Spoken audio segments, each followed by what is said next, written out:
बधाई हो बधाई हो बधाई हो। यूपी में राम राज आ गया है पूरी तरह से।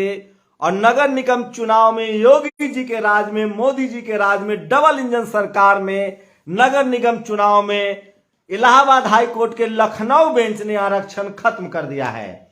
आरक्षण खत्म करने का जो फैसला आया है, उनका नाम है जज साहब का देवेंद्र उपाध्याय और सौरभ लवानिया। ऐतिहासिक फैसला दिया उन्होंने। क्या सोचे थे ओबीसी के लोगों, यादव, जाट, गुर्जर, क्या सोचे थे कि काउंसलर बनेंगे, मेयर बनेंगे, आरक्षण लेंगे? सारे सीटों को जनरल कर दिया गया है।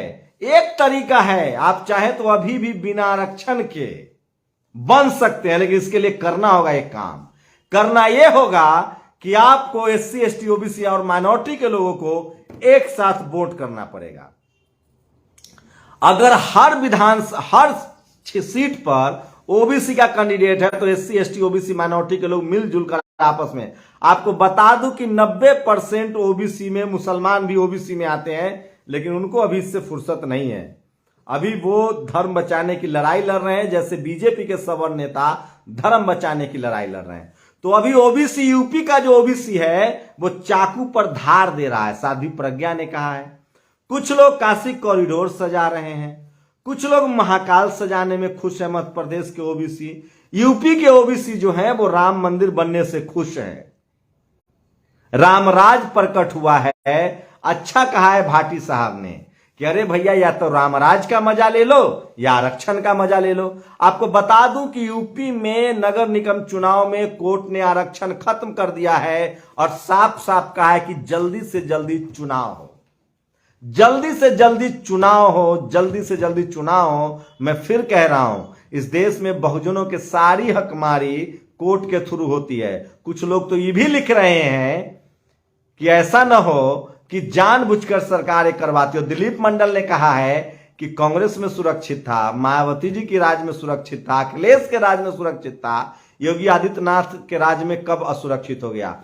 और वो तमाम एससी, एसटी, ओबीसी के नेता घरों से निकलेंगे कि नहीं, बोलेंगे कि नहीं, उस पर मेरी नजर रहेगी। मेरी नजर इस पर ही बनी हुई है कि जो सत्ता पक्ष में एससी, एसटी, ओबीसी के नेता हैं वो अपने घरों से निकलते हैं कि नहीं निकलते हैं। लेकिन सोशल मीडिया पर दिलीप मंडल ने अपनी जिम्मेदारी संभालते हुए मोर्चा खोल दिया है। मैं फिर कह रहा हूं, इस देश में टीवी अखबार का एक ही नाम, इस देश में टीवी अखबार का एक ही बाप, इस देश में खबरों का एक ही बेताज बादशाह, इस देश में सच्चा एक ही पत्रकार, इस देश में सबसे ताकतवर एक ही पत्रकार दिलीप मंडल। उन्होंने मोर्चा खोल दिया है। बैक टू बैक ट्वीट आ रहा है और उन्होंने अपने ट्वीट में साबित कर दिया है कि योगी जी के मिली भगत के बगैर तो हो ही नहीं सकता था।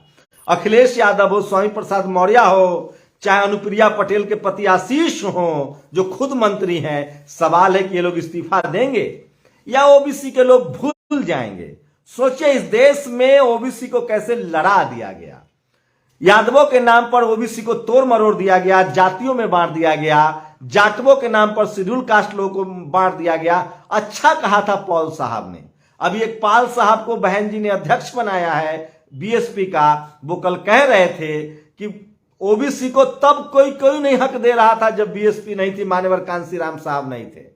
मैं फिर कह रहा हूं, ये टेस्ट है, ये प्रयोग है कि नगर निगम का खत्म करके देखते हैं ये लोग बोलता है कि नहीं बोलता है। नहीं बोलेगा तो अगली बार नौकरी की और उसके बाद एजुकेशन का आरक्षण स्वाहा। और हो भी रहा है। गोरखपुर यूनिवर्सिटी में भर्ती वाला मामला है ना, 69,000 शिक्षक भर्ती वाला है ना, 10 लाख नौकरियां केंद्र के हिस्से में खाली है। बैकलॉग आ गया। एससी, एसटी, ओबीसी, माइनॉरिटी के लोगों, सोशल मीडिया पर, आपके सोशल मीडिया पर हो, कम से कम बोलना तो शुरू करो, लिखना तो शुरू करो। एक सवर्ण, अब तक सोचिए, और एक और बात बता दूं, मजेदार बात, कोई सवर्ण नेता जो आपका हीरो बना हुआ, अजीत अंजुम, साक्षी जोशी, अभिसार शर्मा, रवीश कुमार, इस पर नहीं बोलेंगे। वो हिंदू मुस्लिम पर बोलेंगे, एससी, एसटी, ओबीसी, माइनॉरिटी के अधिकार पर नहीं बोलेंगे, क्योंकि उनसे इनको मतलब है नहीं। आपने उनको बेवजह हीरो बना रखा है। तो तमाम चीजें सोचिए और बोलिए कि सोचिए वो कौन लोग थे, उनकी पहचान कीजिए। 93 PIL दायर किया गया था। ओबीसी आरक्षण के खिलाफ, उन पीआईएल दायर करने वालों की जाति पता कीजिए। यादव थे क्या? जाटव थे क्या? कौन थे? वो सब वही थे जो हिंदू धर्म में ऊपर बैठे हुए हैं, जो आपसे चढ़ावा ले रहे हैं, आपके बच्चों का अंगूठा काट रहे हैं। वो वही लोग हैं जिसने शंभुक का वध किया था। वो वही लोग हैं जिन्होंने एकलव्य के अंगूठे काटे थे। अगर आप हिंदू हैं तो बाबा साहब के संविधान के हिसाब से वो वही लोग हैं जो जातिवादी, मनुवादी, ब्राह्मणवादी हैं और जिसके खिलाफ बाबा साहब ने 22 प्रतिज्ञाएं ली हैं। वो वही लोग हैं जो पुष्यमित्र शुंग को मानते हैं। वो वही लोग हैं जो मनुस्मृति को मानते हैं। आपका आरक्षण खत्म हो गया है। जिन्होंने 93 पीआईएल दाखिल किया है उस पर जाइए। मैं फैसला भी बता दूं, हाईकोर्ट ने कहा है कि जो 3 स्टेप सुप्रीम कोर्ट ने तरीका बताया था उस तरीकों को नहीं अपनाया गया। बिल्कुल हाईकोर्ट ने सही कहा है।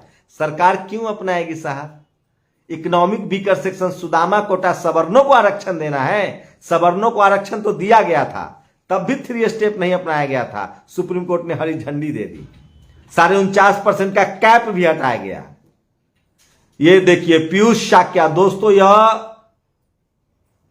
राजस्थान पर शांत रहता है लेकिन यूपी, अरे भाई साहब मैं तो पहले दिन से बोल रहा हूं कि राजस्थान में भी खत्म हो गया है, ओबीसी को आरक्षण नहीं मिल रहा है, छत्तीसगढ़ में नहीं मिल रहा है। कांग्रेस, ये बीजेपी वाले जो हैं, सबसे ज्यादा वाजपेयी की जयंती तो कांग्रेस वाले मना रहे हैं। हमें कह रहे हैं हम इस देश के संविधान के साथ हैं, हम इस देश के बहुजनों के साथ हैं, हम इस देश के शोषित वंचित लोगों के साथ हैं। हमारी यही जिम्मेदारी है। तो ओबीसी के लोगों, मुबारक हो, मुबारक हो, मुबारक हो। आपका नगर निकाय चुनाव का आरक्षण खत्म हो गया है। अब कल्पना करिए कि जो आपको काउंसलर नहीं बनने देना चाहते हैं वो आपको कलेक्टर, एसपी बनने देंगे क्या? तो ये बड़ी खबर बता रहा हूं। ओबीसी का आरक्षण जो है वो इलाहाबाद हाई कोर्ट के लखनऊ बेंच ने नगर निगम चुनाव में आरक्षण खत्म कर दिया है और साफ साफ कहा है कि सरकार ने उन तमाम पैरामीटर्स को फुलफिल नहीं किया है जो उसको करना चाहिए था। तो योगी जी के राज में, मोदी जी के राज में यूपी नगर निकाय चुनाव में आरक्षण खत्म हो गया है, ओबीसी का आरक्षण। अखिलेश यादव कह रहे हैं कि शेड्यूल कास्ट का भी आरक्षण खत्म होगा। चंद्रशेखर कह रहे हैं कि यह गैर संवैधानिक है। देखते हैं ओबीसी के लोग बोलते हैं कि नहीं। आप लोग अपनी प्रतिक्रिया जरूर दीजिए। SC ST एक्ट हटाओ। ये देखिए सोनू अली, आप बीजेपी के साथ हो भाई, यही सही बात है।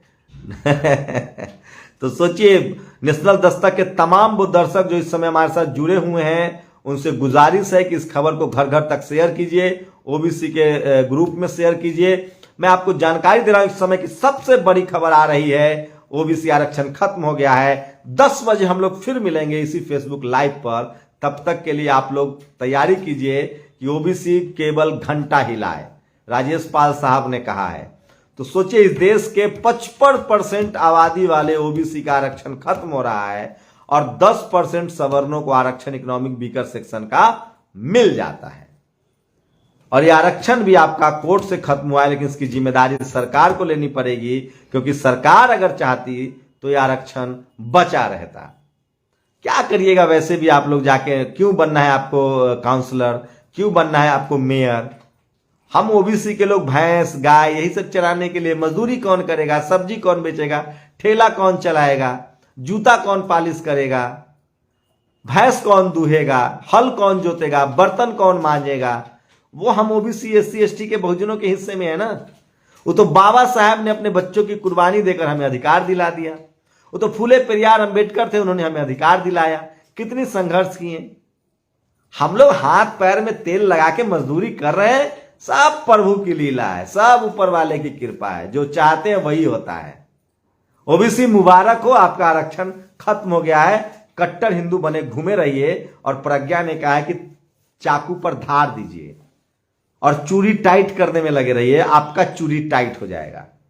इस देश में सबसे ज्यादा बेरोजगार ओबीसी है, इस देश में सबसे ज्यादा गरीब ओबीसी है, इस देश में सबसे ज्यादा लाचार SC ST ओबीसी और माइनॉरिटी के लोग हैं। पता तो कीजिए कि media, judiciary, college, university, bureaucracy, नेता, अभिनेता, खिलाड़ी, कौन लोग मजा मार रहे हैं। कभी उनकी जाति पता करना, तब आपको हिंदू होने की सच्चाई पता चलेगी। आप तभी तक हिंदू हैं जब तक उनको वोट दे रहे हैं। और वो भी शुक्र मनाइए कि जब आपके पास वोट का अधिकार नहीं था तब शूद्र थे, अछूत थे मनुस्मृति के हिसाब से। वो तो शुक्र मनाइए कि बाबा साहब ने आपको ओबीसी का अधिकार दे दिया, वोट का अधिकार दे दिया, इसीलिए आपके हिंदू मान लिया गया है। नहीं तो आपको तो मंदिर भी नहीं जाने दिया जाता था। अपनी प्रतिक्रिया जोड़ दीजिए। शुक्रिया।